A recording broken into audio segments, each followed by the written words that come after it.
Vous regardez actuellement le journal de la diaspora et vous faites bien. Mesdames et messieurs, bonsoir et bienvenue à cette nouvelle session d'information. Sans attendre, voici les principaux titres de ce 19h. En société, première édition du Salon de l'entrepreneuriat de la jeunesse africaine organisé par les compatriotes gabonais.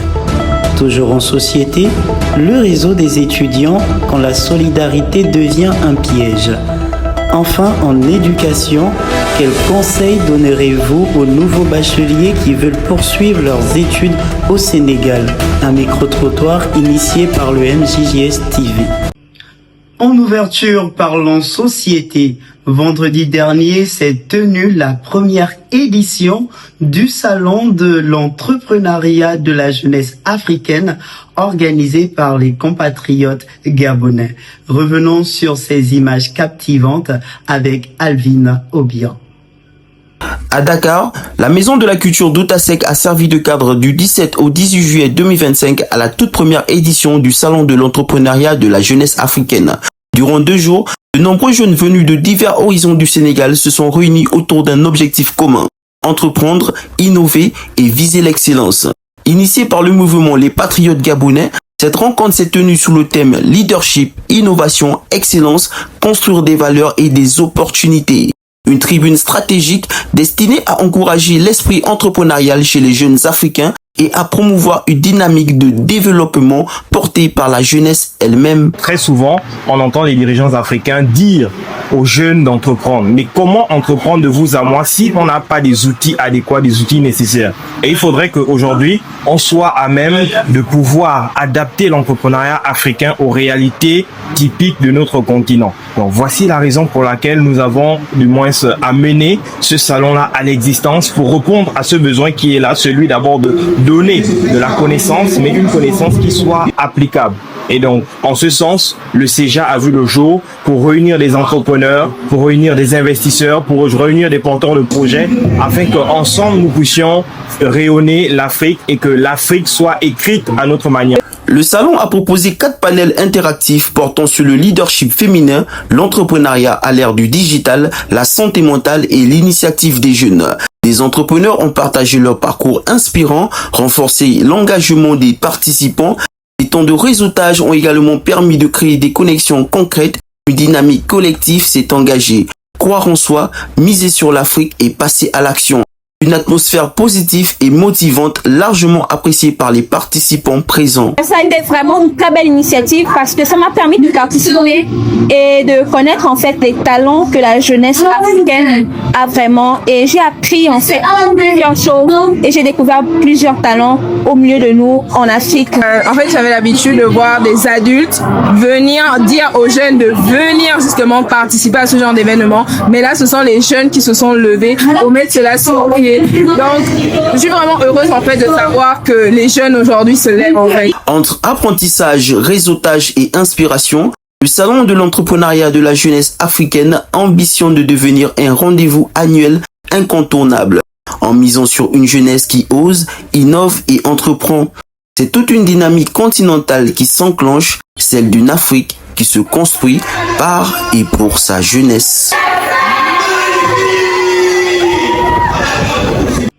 Poursuivons en société. Le réseau des étudiants gabonais au Sénégal, bien qu'établi dans un but noble, se retrouve malheureusement confronté à des multiples dérives. Un reportage de Créole Abeng et Fabiola Ekomi. Créé pour être un espace d'échange, d'entraide et de partage entre jeunes, le réseau des étudiants gabonais est aujourd'hui au cœur d'une inquiétante dérive. Détournée de sa vocation initiale, cette plateforme est désormais accusée d'arbitrer des appels à l'aide mensongers et bien plus encore, des pratiques douteuses liées à l'exploitation des jeunes filles, encore appelées placement. À l'origine, cette plateforme servait à mettre en contact les étudiants autour des besoins communs: stages, logements, frais d'école, vente d'articles, de meubles et bien d'autres. Mais ce qui devait être un outil d'élévation s'est transformé en un piège. En effet, le réseau des étudiants est devenu une page où l'on peut retrouver des appels à l'aide douteux, des pseudo-courtiers et surtout l'endroit où l'on veut exposer un Gabonais qui nous doit de l'argent. De nombreux appels à la générosité circulent sur la plateforme. Mais derrière ces messages, arnaque bien rodée. Certains membres de la communauté témoignent. Moi, je pense que la majeure partie des responsabilités revient aux admins de ce groupe qui, en approuvant certaines publications, devraient d'abord analyser en e-box avant de mettre ça sur le panel pour éviter certaines arnaqueurs et aussi des personnes malsaines. En effet, ces publications ne respectent pas l'éthique de notre morale et j'appuierai en disant ceci encore, que les administrateurs prennent vraiment leur rôle au sérieux afin de sanctionner ces personnes qui agissent ainsi. Malgré les signalements, les administrateurs ferment les yeux face à ces publications et en rigolent. Aucune régulation stricte et une totale impunité règne. Ne serait-il pas temps de tirer la sonnette d'alarme?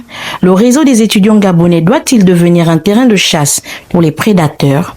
Le temps d'agir, de protéger et de restituer l'image de la communauté gabonaise au Sénégal n'est-il pas encore là?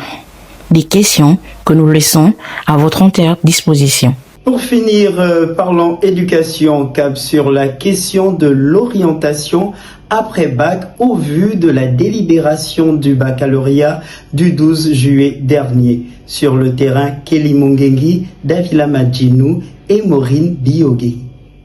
Ce que je pourrais donner comme conseil à une personne qui voudrait venir continuer ses études ici au Sénégal, c'est premièrement de faire beaucoup de recherches parce qu'ici au Sénégal, il y a beaucoup d'écoles, beaucoup d'universités, mais qui n'ont pas vraiment de papier pour après vous délivrer des diplômes qui seront reconnus. Et en second, je dirais surtout aux parents d'accompagner leurs enfants. Ce n'est pas facile la vie ici à Dakar. La vie est très chère, le niveau de vie est très élevé, que ce soit en termes de loyer, que ce soit en termes de nutrition, parfois même le vêtement, les transports, c'est très compliqué. Donc si vous pouvez accompagner véritablement vos enfants lorsqu'ils vont venir ici, si possible même, venir avec eux pour faire les déplacements, essayer de vous enquérir un peu de ce que la vie est ici à Dakar. En arrivant, essayer de faire tout ce qu'il y a comme paperasse, c'est-à-dire établir les différents documents administratifs et aussi peut-être de trouver des personnes sûres et fiables ici au Sénégal pour les accompagner parce qu'il y a beaucoup d'expérience et beaucoup de personnes qui ont été arnaquées. Donc c'est vraiment ça. Déjà, je pourrais dire que le conseil que je peux donner à mes frères étudiants, c'est déjà garder l'objectif pour lequel nos parents font des sacrifices pour que nous arrivons ici. Et hormis ce fait, savoir faire la gestion de nos budgets financiers que nous recevons chaque fin de mois. Et hormis ça, pour vous qui venez ici au Sénégal pour la première fois, déjà savoir bien s'entourer en matière de mouvement, en matière de sortie, savoir faire la répartition de son budget, savoir s'entourer, comme je pouvais dire auparavant, savoir s'entourer, avoir ses amis là ou frères qui pourront nous conseiller dans la gestion. Tout ce que tu fais et dis fonctionne comme une semence qui finit par croître. D'où l'importance de bien agir et bien parler afin d'avoir une très bonne récolte. Bonsoir et à très bientôt.